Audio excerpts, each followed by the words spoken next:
Before selfies were even a thing, the ancient Greeks already had a story about someone who was way too into himself.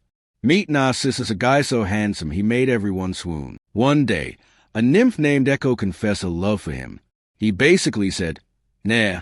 Then, as karma would have it, he saw his reflection in a river, fell head over heels in love with himself and couldn't look away. He ended up drowning. A flower bloomed where he died, and today it's called a narcissus. Yep, the guy was so self-obsessed, they named a flower after him. This myth gave us the word narcissism, which is basically being so full of yourself that it starts to affect other people's sanity.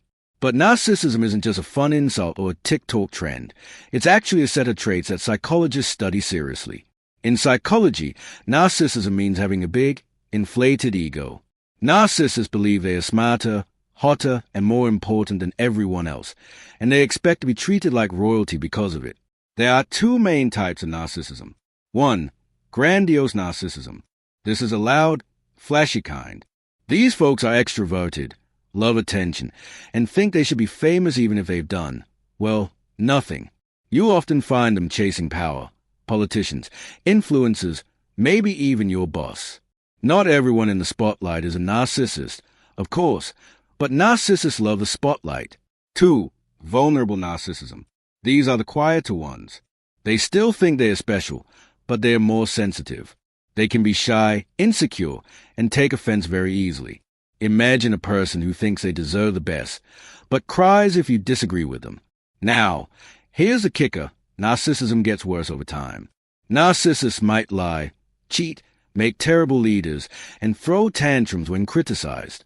It's kind of like a disease where the person feels awesome, but everyone around them wants to scream into a pillow. If things get really extreme, narcissism becomes something called narcissistic personality disorder. This isn't just, I like myself. It's more like I'm the best, and if you don't agree, you're wrong. People with NPD struggle with empathy, crave constant admiration, and believe the world owes them everything. And they don't take feedback well, like, at all. So, what causes narcissism? Glad you asked. It's a mix of nature and nurture. Genes play a role, so yes, some people are just born a bit full of themselves. Parents also have a hand in it. Constantly telling a kid they are perfect, that might create a grandiose narcissist. Being cold and controlling, that could lead to a vulnerable one. Culture matters too.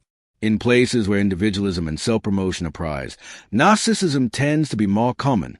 In fact, it's been rising since the 1970s, right around the time we swapped peace and love for treat yourself.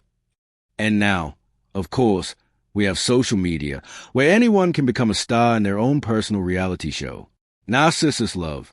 But to be fair, there's no solid proof that social media causes narcissism. It just gives narcissists a bigger stage to say, look at me. Can narcissists change? Yes, but it's tricky. Things like therapy, self-reflection, and compassion training can help. But let's be real, it's hard to admit your flaws when you think you're flawless. It's like asking a cat to apologize.